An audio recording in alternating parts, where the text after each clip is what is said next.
आप सबका आपके अपने YouTube चैनल की कथा टीवी पर मैं मीनू शर्मा स्वागत करती हूँ। सभी को मेरा राधे राधे। आज हम श्रवण करेंगे अधिक मास के अध्याय 30 का, जिसमें पतिव्रता स्त्रियों के लक्षण और नियमों के वर्णन का वृतांत है। तो आज का यह अध्याय शुरू करें उससे पहले जल्दी से जान लेते हैं कि 29वें अध्याय में क्या हुआ। तो हमने देखा कि भगवान के पार्षद वानर योनि में जन्मे कदर्य ब्राह्मण को गोलोक लेकर जाते हैं और उसे बताते हैं कि उसके अधिक मास के चाहे अनजाने में ही स्नान और आराधना करने से उसे यह सब प्राप्त हुआ है। फिर नारद मुनि पूछते हैं कि गृहस्थ आश्रम में एक गृहस्थ को किस तरह अपना बाकी का समय व्यतीत करना चाहिए, जिसके बारे में भगवान नारायण जी ने उन्हें विस्तार से बताया। अब इसके आगे और क्या हुआ, चलिए जानते हैं आज के अध्याय 30 में। और हाँ, अगर आपने अभी तक के अध्यायों को नहीं सुना है तो आप मेरे चैनल पर जाकर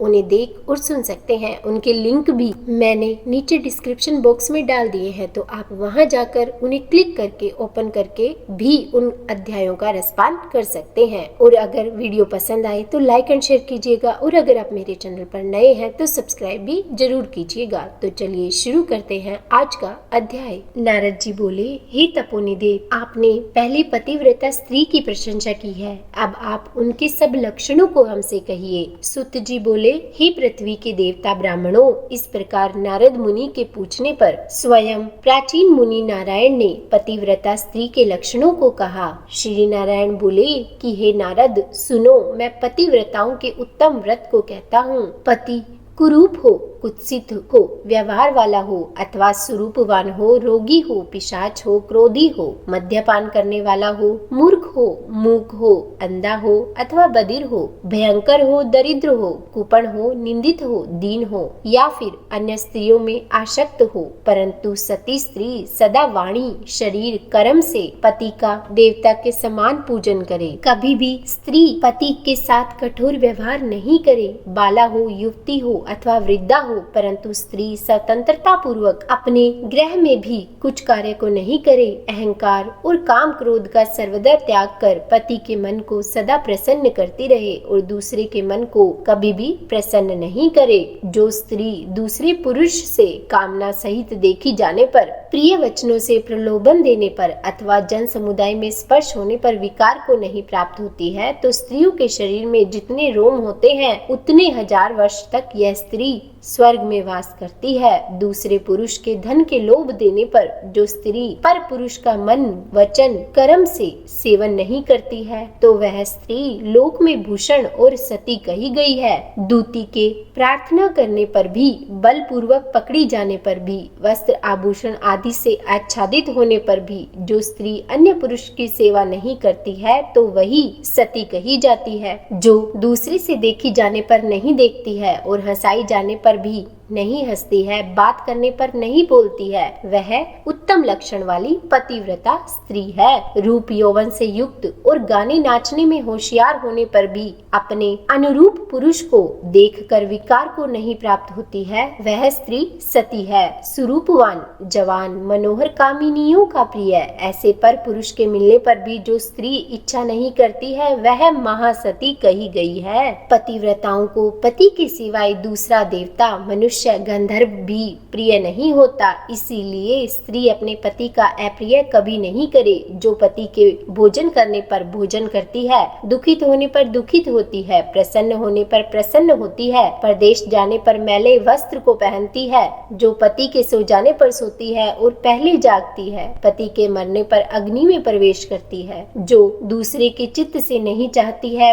वह पतिव्रता स्त्री है। सास ससुर में भक्ति करती है और विशेष करके पति में भक्ति करती है। धर्म कार्य में अनुकूल रहती है, धन संचय में अनुकूल, ग्रह के कार्य में प्रतिदिन तत्पर रहने वाली है। खेत से, वन से, ग्राम से पति के आने पर स्त्री उठकर आसन और जल देकर प्रसन्न करे, नित्य प्रसन्न मुख रहे, समय पर भोजन देवे, भोजन करते समय कभी भी खराब वाणी नहीं कहे। ग्रह में प्रधान स्त्री सदा आसन, भोजन, दान, सम्मान, प्रिय भाषण में तत्पर रहे। घर के खर्च के लिए स्वामी ने जो धन दिया है उसी से घर के कार्य को करके बुद्धि पूर्वक कुछ बचा लेवे। दान के लिए दिए हुए धन में से लोभ करके कुछ कोरख अग्रसर नहीं करे और बिना पति की आज्ञा के अपने बंधुओं को धन नहीं देवे, दूसरे के साथ बातचीत, असंतोष, दूसरे पुरुष के व्यापार की बातचीत, अत्यंत हंसना, अत्यंत रोष और क्रोध को पतिव्रता स्त्री छोड़ देवे। पति जिस वस्तु का पान नहीं करता है, जिस वस्तु को नहीं खाता है, जिस वस्तु का भोजन नहीं करता है, उन सब वस्तुओं का पतिव्रता स्त्री भी त्याग करे। तेल लगाना, स्नान, शरीर में उबटन लगाना, दांतों की शुद्धि पतिव्रता स्त्री पति की प्रसन्नता के लिए करे।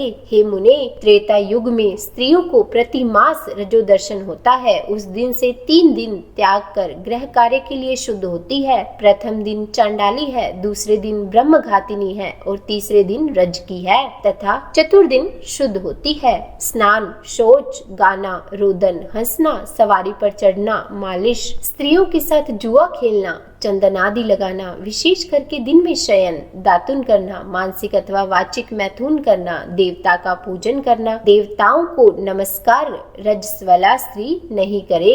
रजस्वला का स्पर्श और उसके साथ बातचीत भी नहीं करे। रजस्वला 3 रात तक अपने मुख को नहीं दिखाए, जब तक शुद्धि स्नान नहीं करे तब तक अपने वचनों को नहीं सुनावे। रजस्वला स्त्री स्नान कर दूसरे पुरुष को नहीं देखे, सूर्य नारायण को देखे बाद पंचगव्य का पान करे। अपनी शुद्धि के लिए केवल पंचगव्य अथवा दूध का पान करे। श्रेष्ठ स्त्री कही हुई नियम में स्थित रहे।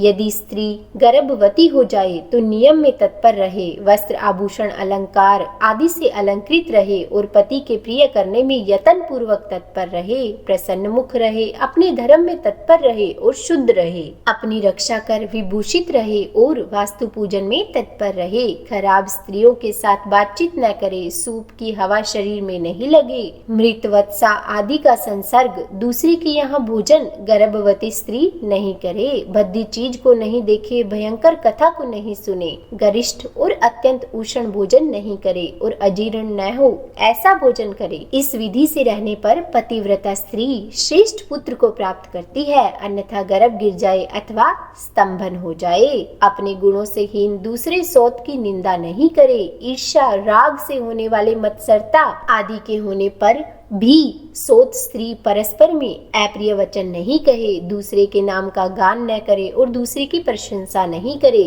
पति से दूर कभी वास न करे, किंतु पति के समीप में वास करे और पति के कहे हुए स्थान में पृथ्वी पर पति के सामने मुख करके वास करे। स्वतंत्रता पूर्वक दिशाओं को न देखे और दूसरे पुरुष को तो कभी नहीं देखे। विलास पूर्वक पति के मुख को देखे। पति से कही जाने वाली कथा को आदर पूर्वक स्त्री श्रवण करे। पति के भाषण के समय स्वयं स्त्री बातचीत नहीं करे। रति में उत्कंठा वाली स्त्री पति के बुलाने पर शीघ्र रति स्थान को जाए। पति के उत्साह पूर्वक गाने के समय स्त्री प्रसन्न चित्त से श्रवण करे। गाते हुए पति को देखकर स्त्री आनंद में मगन हो जावे। पति के समीप चंचल चित्त से व्याकुल हो नहीं बैठे। कलह के योग्य होने पर भी पति के साथ स्त्री कलह न करे। पति से भर्सित होने पर, निंदा की जाने पर, ताड़ित होने पर भी पतिव्रता स्त्री व्यथित होने पर भी भय छोड़कर पति को कंठ से लगावे। ऊंचे स्वर से रोदन न करे और पति को कोसे नहीं। स्त्री अपने गृह से बाहर भाग कर न जाए। यदि बंधुओं के यहाँ उत्सव आदि में जाए तो पति की आज्ञा को लेकर और अध्यक्ष से रक्षित होकर जाए और वहाँ अधिक समय तक वास न करे। पतिव्रता स्त्री अपने घर को लौट आवे। पति के विदेश यात्रा के समय अमंगल वचन को न बोले, निषेध वचन से मना न करे और उस समय रुदन तो बिल्कुल भी न करे। पति के देशांतर जाने पर नित्य उबटन न लगावे और जीवन रक्षा के लिए स्त्री निंदित कर्म को न करे। ससुर सास के पास शयन करे, अन्यत्र शयन न करे और प्रतिदिन प्रयत्नों पूर्वक पति के समाचार की खोज लेती रहे। पति के कल्याण समाचार मिलने के लिए दूत को भेजे और प्रसिद्ध देवताओं के समीप मांगलिक याचना करें। पति के प्रदेश जाने पर पतिव्रता इस प्रकार के कार्यों को करे। अंगों को न धोना, मलिन वस्त्र को धारण करना, तिलक न लगाना, आंजन न लगाना, सुगंधित पदार्थ माला आदि का त्याग, नख बाल का संस्कार न करना, दांतों में मिस्सो आदि नहीं लगाना, ऊंचे स्वर से हंसना, दूसरे से हंसी, दूसरे की चाल व्यवहार का विशेष रूप से चिंतन करना, स्वच्छंद ब्राह्मण करना, दूसरे पुरुष के अंगों का मर्दन करना, एक वस्त्र से घूमना, लज्जा रहित होकर चलना इत्यादि दोष स्त्रियों को अत्यंत दुख देने वाले कहे गए हैं। ग्रह में कार्यों को करके हरदी लेपन से और शुद्ध जल से शरीर को शुद्ध कर स्वच्छ श्रृंगार को करें। खिले हुए कमल के समान प्रसन्न मुख होकर पति के समीप जाए। स्त्री के इस व्यवहार से युक्त और मन वचन शरीर से युक्त स्त्री पति से बुलाई जाने पर ग्रह के कार्यों को छोड़कर शीघ्र ही पति के पास जाए और कहे कि हे स्वामी, आपने मुझे किस लिए बुलाया है, कृपा करके कहें। द्वार पर अधिक समय तक खड़ी न होवे, द्वार का सेवन न करें, स्वामी से मिली हुई चीज दूसरे को कभी न देवें। पति के उच्चिष्ट मीठा अन्न फल आदि को यह महाप्रसाद है, यह कहकर निरंतर प्रसन्न रहें। सुख से सोए, सुख से बैठे, स्वेच्छा से रमण करते हुए और आतुर कार्यों में पति को नहीं उठावे। अकेली नहीं जाए, नग्न होकर कभी स्नान नहीं करे। पति से द्वेष करने वाली स्त्री को पतिव्रता न समझे। उल्लूखल, मूसल झाड़ू, पत्थर, यंत्र, देहली पर पतिव्रता कभी न बैठे। तीर्थ में स्नान की इच्छा करने वाले स्त्री पति के चरण जल को पीवे। स्त्री के लिए शंकर से भी अथवा विष्णु भगवान से भी अधिक पति ही कहा गया है। जो स्त्री पति का वचन न मानकर व्रत उपवास नियमों को करती है, वह पति के आयुष्य का हरण करती है और मरने के बाद नरक को जाती है। किसी कार्य के लिए कही जाने पर जो स्त्री क्रोध कर पति के प्रति जवाब देती है, वह ग्राम में कुतिया होती है और निर्जन वन में सियारिन होती है। स्त्रियों के लिए एक ही उत्तम नियम कहा गया है कि स्त्री सदा पति के चरणों का पूजन करके भोजन करे। जो स्त्री पति का त्याग कर अकेली मिठाई खाती है, वह वृक्ष के खोड़रे में सोने वाली कुरूर उल्की होती है। जो स्त्री पति का त्याग कर अकेली एकांत में फिरती है, वह ग्राम में सुकरी होती है अथवा अपनी विष्ठा को खाने वाली गोह होती है। जो स्त्री पति को हुंकार कहकर अप्रिय वचन बोलती है, वह मूक अवश्य होती है। जो अपनी सोच के साथ सदा ईर्ष्या करती है, वह दूसरे जन्म में दुर्भागा होती है। जो स्त्री पति की दृष्टि बचाकर किसी दूसरे पुरुष को देखती है, वह कानी होती है अथवा विमुखी और कुरूपा होती है। जो स्त्री पति को बाहर से आया हुआ देखकर जल्दी से जल, आसन, तांबुल, व्यंजन, पैर को दबाना आदि अत्यंत प्रिय वचनों से पति की सेवा करती है, वह स्त्री पतिव्रताओं में शिरोरतन के समान पंडितों से कही गई है। पति देवता है, पति गुरु है, पति धर्म तीर्थ है, वृत है, इसीलिए सबका त्याग कर एक पति का ही पूजन करें। जिस तरह जीव से हीन देह क्षण भर में अशुचि हो जाती है, उसी प्रकार पति से हीन स्त्री अच्छी तरह स्नान करने पर भी सदा अपवित्र है। सब अमंगल वस्तुओं की अपेक्षा विधवा स्त्री अत्यंत अमंगल है। विधवा स्त्री के दर्शन से कभी भी कार्य सिद्धि नहीं होती है। आशीर्वाद को देने वाली एक माता को छोड़कर दूसरी स्त्री के आशीर्वाद को भी सर्प के समान त्याग देवे। ब्राह्मण लोग विवाह के समय कन्या से इस प्रकार कहलाते हैं कि पति के जीवित तथा मृत दशा में सहचारिणी हो, इसीलिए अपनी छाया के समान पति का अनुगमन करना चाहिए। इस प्रकार पतिव्रता स्त्री को भक्ति से सदा पति के अनुकूल होकर रहना चाहिए। जिस प्रकार सर्प को पकड़ने वाला बलपूर्वक बिल से सर्प को निकाल लेता है, उसी प्रकार सती स्त्री यमदूतों से छुड़ाकर पति को स्वर्ग से ले आती है। यमराज के दूत दूर से ही पतिव्रता स्त्री को देखकर पाप कर्म करने वाले भी उसके पतित पति को छोड़ भाग जाते हैं। जितने अपने शरीर में रोम की संख्या है, उतने 10 कोटि वर्ष पर्यंत पतिव्रता स्त्री पति के साथ रमण करती हुई स्वर्ग सुख को भोगती है। दुष्ट व्यवहार वाली स्त्रियां शील का नाश कर दोनों कुलों को डुबा देती है और इस लोक में तथा परलोक में दुखित रहती है। यदि देववश पति के पीछे पति का अनुगमन नहीं करती है, तो उस दशा में भी शील की रक्षा करनी चाहिए, क्योंकि शील को तोड़ने से नरक गामिनी होती है। स्त्री दोष से पिता और पति स्वर्ग से गिर जाते हैं। विधवा स्त्री का